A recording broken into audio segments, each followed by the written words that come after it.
हाय नमस्कार। एक बहुत बढ़िया थॉट। तो देखिए, हमेशा रीसेंट इंसिडेंट से एग्जाम्पल उठाते हैं हम। तो जब बिहार इलेक्शन में हुआ तो सारा विपक्ष कह लो, जो भी कह लो, somebody is blaming election commission, कुछ इसको ब्लेम कुछ उसको ब्लेम। तो ऐसे ही इंटेलेक्चुअल से बीच में डिसीजन हो रहा था कि भाई, या तो मीडिया में भी आके लोग बोलते हैं कि भाई कांग्रेस वाले ये क्यों नहीं मान लेते कि ये कमी है वो कमी है। तो I was explaining to somebody, मैंने कहा भाई तो भाई लार्जर थॉट है, और फिर खाली पॉलिटिशियन को ब्लेम क्यों करना, वो तो बेसिकली टीवी में आ रहे इसलिए हम सब जान रहे हैं। तो लाइन क्या है, जो वीडियो का टाइटल भी है, सेल्फ असेसमेंट। अगर इंसान ये मान ले कि मेरी गलती है, या मैं बेवकूफ़ हूँ, या मेरे में कमी है, मैं ये काम करने के लायक नहीं हूँ, सो उसकी लाइफ, पर्सनल लाइफ, दुनिया कितनी हसीन हो जाए। सारे फसाद की जड़ अगर आप सिंगल लाइन में ये मान लो ना कि इंसान, जानवर की फ़िलहाल बात नहीं कर रहे हैं, वो ये एक्सेप्ट करना शुरू कर दो मेरे में कमी है। कोई ये एक्सेप्ट करे कि हाँ भाई मेरे में सिंपल सी बात है, और वो तो बड़ा वेल प्रूवन फैक्टर। आईक्यू कम है तो आप एक बड़ी पढ़ाई कर नहीं सकते। जिस दिन पेरेंट्स और बच्चा ये एक्सेप्ट कर ले कि भाई वो भगवान की दी बुद्धि ही नहीं है जिससे हमारा आईआईटी का, आईआईएम का, या सीए का, या आईएएस का पेपर क्लियर होगा, तो फिर आप दूसरे करियर की तरफ सोचोगे ना। हम ये एक्सेप्ट कर लें कि भाई मेरे में ये पर्सनल कमी है, या मेरे अंदर ये प्रोफेशनल कमी है जिसकी वजह से मैं वो हाइट्स अचीव नहीं कर पाऊँगा जो बाकी दुनिया कर रही है। क्योंकि to be successful in any aspect of life there would be certain inputs required. अब वो जो इनपुट हैं वो भगवान ने सबको अलग अलग दिए हैं। किसी को रिस्क टेकिंग एप्टीट्यूड दिया है, किसी को नहीं दिया है, बहुत बेसिक बातें। किसी को सेल्फ कॉन्फिडेंस दिया है, किसी को नहीं दिया। मेरा एक फ्रेंड है, very intelligent, very high IQ, but he lakhs self confidence lot for what ever reason. अब उसमें क्या होता है, दुनिया भर के बहाने ढूंढोगे कि मेरे घर में ये कमी थी, मेरे ब्रिंगिंग में ये कमी थी, ये कमी हो गई ये। अरे भाई, आज की बात अब कर लो ताकि तुम अगले 10 साल 20 साल जब तक ज़िंदा हो खुश रहो ना। कि बिकॉज ऑफ एनी रीज़न फ़िलहाल तो भाई ये सिचुएशन है जो तुम्हारे अंदर आ चुकी है। और ये भी हो सकता है कि वो जो पर्सनैलिटी ट्रेट है वो नर्चर से ज़्यादा नेचर ही हो। अब तुम एंग्जाइटी लेकर ही पैदा हुए तो भाई हुए हो, तो उसको एक्सेप्ट करके अगर तुम अपनी लाइफ को, अपने करियर को, अपनी जॉब को उस हिसाब से हैंडल करोगे ना। देखिए, एक बहुत छोटा सा एग्जांपल है, तो somebody will have anxiety issues, you will be struggling a lot to do a corporate job, क्योंकि कॉर्पोरेट जॉब में तो थोड़ी सी थिक स्किन चाहिए ना।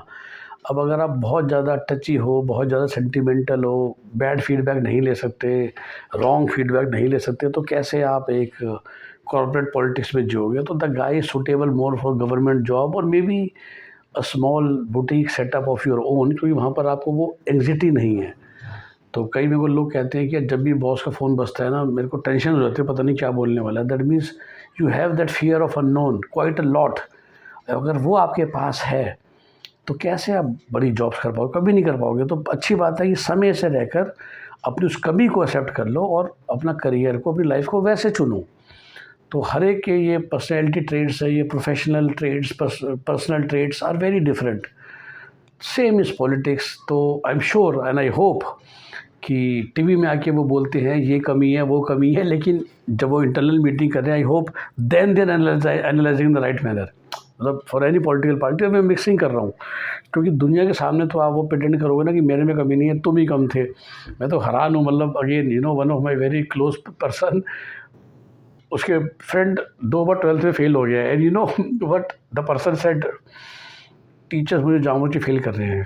अब ये जो मेरे से क्लोज है वो बहुत भोला इंसान है, वो बड़ा प्राउडली, वो बड़ा सीरियसली कह रहा है कि उसकी गलती नहीं है, उसके ना ज़बरदस्ती उसे एग्ज़ाम में फेल किया जाता है। मैंने कहा बेटा, सीबीएसई का पेपर तो जो चेक करता है, हमें भी नहीं पता कौन चेक कर रहा है, तो कैसे कुछ ज़बरदस्ती फेल करेगा। लेकिन जस्ट इमेजिन, बच्चे ने ये एक्सेप्ट करने के बदले कि मैं मेहनत नहीं कर रहा, मैं वो नहीं कर रहा, ब्लेम कर दिया वो अननोन टीचर को, तुम्हारा सीबीएसई पेपर चेक कर रहा है। कभी ब्लेम कर दिया नीट में पेपर बहुत टफ आ गया फिजिक्स का, कभी ब्लेम कर दिया कि बायोलॉजी में क्वेश्चन घुमा के आ गए, कभी ब्लेम कर दिया कि जेई में मैथ्स पेपर बहुत टफ आ गया, कभी ब्लेम कर दिया कि इलेक्शन कमीशन ने हमारे वोट काट दिए, काउंटिंग स्लो कर दी, कभी ये कर दिया, कभी वो कर दिया, जॉब ऑफिस में नहीं चल पा रही तो टारगेट बहुत मुश्किल दिया जाता है, कभी कुछ और काम नहीं हो पा रहा तो ये दिक्कत हो रही है, बॉस मेरा बड़ा वो है, बड़ा माहौल वहाँ पर टॉक्सिक है। ये भी तो पॉसिबल है कि आप उस लेवल पे परफॉर्म ही नहीं कर पा रहे, विच इज़ बेसिक एक्सपेक्टेशन। अगर आपके बगल वाले आपसे 30% ज़्यादा परफॉर्म कर रहे हैं, समबडी कैन जज it very clearly, very easily. पर क्या कभी हमने ये एक्सेप्ट किया है कि हम जो हमें नहीं मिल रहा या हम ये नहीं कर रहे क्योंकि शायद हम उस काम को करने के लायक नहीं है। कुछ तो एक ब्रॉडली मैं कहता हूँ, there is something called intelligent quotient, there is something called emotional quotient also, there is something called creative quotient also. अब आप एडवर्टीजमेंट फील्ड में चले गए और आप में CQ है ही नहीं, विच इज़ क्रिएटिव क्वोशंट, या आप चार्टर्ड अकाउंटेंट, इंजीनियर बन रहे हो और आपके अंदर IQ की थोड़ी दिक्कत है, या जैसा मैंने कहा कि you are dealing with lot of people और इमोशनल क्वेश्चन कम है, you are trying to be a people leader of 100 people but EQ कम है, PQ कम है, let's say people question. Similarly there are many aspects of world. तो उसको समझने के बदले आप हमेशा ईश्वर को ब्लेम करोगे। तो मीडिया को मैं ये समझाना चाह रहा हूँ, या उन सब बाकी लोगों को जो ये होते हैं यार ये कांग्रेस वाला अपनी डिफीट क्यों नहीं एक्सेप्ट कर रहा, या RJD वाला क्यों नहीं कर रहा, रिसेंट जो हुआ है, भाई वो क्यों एक्सेप्ट करेंगे? तो फिर तो साबित हो जाएगा ना, फिर तो कहता बंदा ख़त्म हो गया, तो वो तो ये कहेगा कि उसकी गलती हम ठीक है। तो ये वजह है, और नो बडी एक्सेप्ट्स इट। और किसी को मैं ये कह रहा था कि the day any buddy starts accepting it, उसकी खुद की पर्सनल लाइफ बहुत सुकून में हो जाएगी। होता है अपने हाथ खड़े कर लिए कि मैं तो ऐसा ही हूँ, टेक इट और लीव इट, तो life would be very smooth. और आपके नियर एंड डियर्स को भी पता है कि भाई मैं तो ऐसा ही हूँ, आपको चलता है तो बताइए, नहीं तो कोई बात नहीं, जयराम जी जिसे कहते हैं। तो ये सेल्फ असेसमेंट करना हर एक के बस की नहीं है, और उससे बड़ी बात है उसको एक्सेप्ट करना अपनी कमियों को तो बिल्कुल भी नहीं। और जो कर लेता है वो लाइफ में बहुत खुश रह सकता है। पैसा थोड़ा कम होगा, सक्सेस कम होगी, क्योंकि सक्सेस और मनी के लिए शायद आपके पास सारे गुण होने चाहिए थे, जो नहीं है, but as a individual you will be satisfied and happy. और फिर आप अपनी दुनिया जिसे कहते हैं ना, उन लोगों से दूर कर लो जो ज़्यादा सक्सेसफुल और ज़्यादा पैसा कमा रहे हैं, क्योंकि उनके पास वो स्किल्स है, आपके पास नहीं है, सिंपल एज दैट। तो उनसे कॉम्पीट करने के बदले उस पीयर ग्रुप में चले जाइए ना जहाँ पर सब आपकी तरह ही है, वो सब भी सोल्यूशंस बहुत अवेलेबल है। आराम से देखिए कैसे लगी ये थॉट, ज़रूर कमेंट करके बताइए। Have a nice day, bye bye, take care.